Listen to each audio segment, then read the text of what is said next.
નમસ્કાર, ચક્રવાત ન્યૂઝ સાથે હું છું જાનવી. તાજા મહત્વના સમાચારમાં વાત કરીએ તો ગણપતિ બાપ્પા મુંબઈમાં ખૂબ જ ધામધૂમથી પધાર્યા. આ પ્રસંગે મુંબઈની સૌથી મોટી અને પ્રખ્યાત ગણેશ ગલીના ગણપતિની સવારની આરતીનું આયોજન કરવામાં આવ્યું હતું.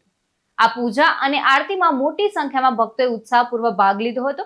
તો ગણપતિ બાપ્પાના દર્શન કરવા અને આશીર્વાદ મેળવવા માટે ભક્તો દૂર દૂરથી આવ્યા હતા. મહારાષ્ટ્રમાં ગણેશ ઉત્સવ શરૂ થઈ ગયો છે, ત્યારે ગણપતિ બાપ્પા વિવિધ પંડાલોમાં બિરાજમાન થવા માટે રવાના થઈ ગયા છે. દર વર્ષની જેમ આ વર્ષે પણ ગણેશ ઉત્સવમાં લોકોની ભારે ભીડ જોવા મળી રહી છે, જેને જોઈને નાગપુર પોલીસ ખૂબ જ સાવચેત રાખી રહી છે.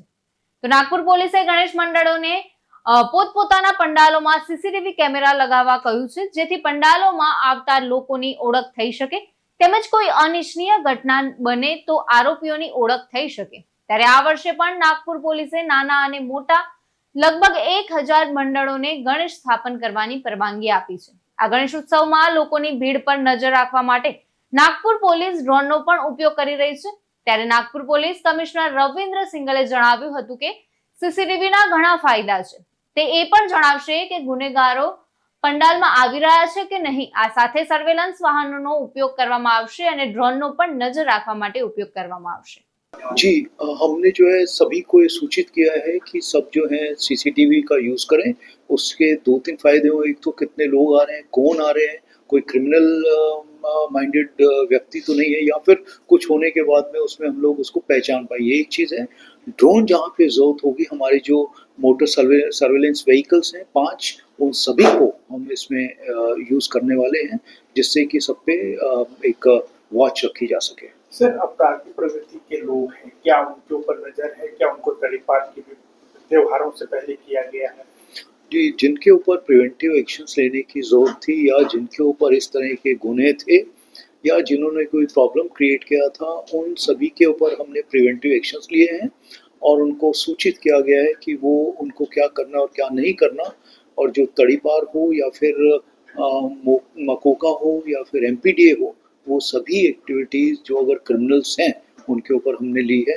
और अभी भी जो भी हमको नज़र आ रहे हैं लोग या फिर जो एब्सकॉन्डिंग है, उनके ऊपर भी हम लोग एक्टिविटी है, उसके ऊपर भी हम लोग कार्रवाई कर रहे हैं. सर, पंडाल में जो सीसीटीवी लगाया जाएगा ये ऑप्शनल है कि कंपलसरी किया है पुलिस ने? तो जो सीसीटीवी है अभी ऐसा कोई कंपलसरी नहीं है, ये एडवाइजरी है कि आप जो हैं इस पे सीसीटीवी लगाएं, क्योंकि जो मंडल हैं उनकी भी जिम्मेवारी फिक्स होती है.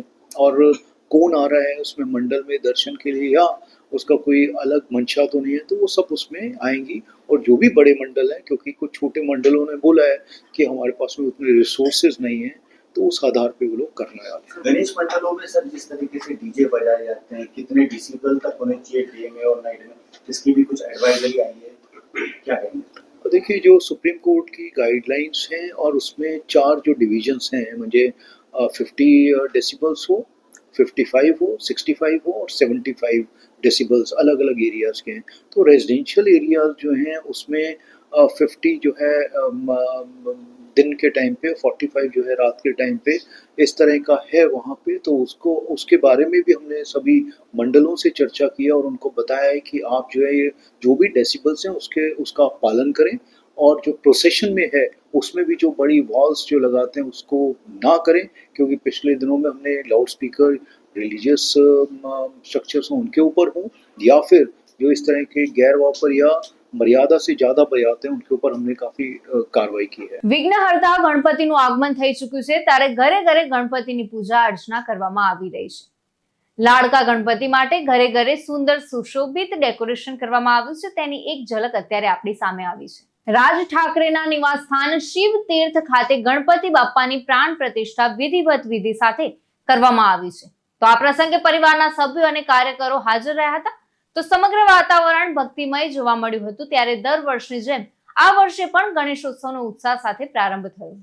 સતીશ સોની સાથે ચક્રવાત ન્યૂઝ મુંબઈ. તો સમાચારોમાં અત્યારે બસ આટલું જ. વધુ સમાચાર માટે જોતા રહો ચક્રવાત ન્યૂઝ.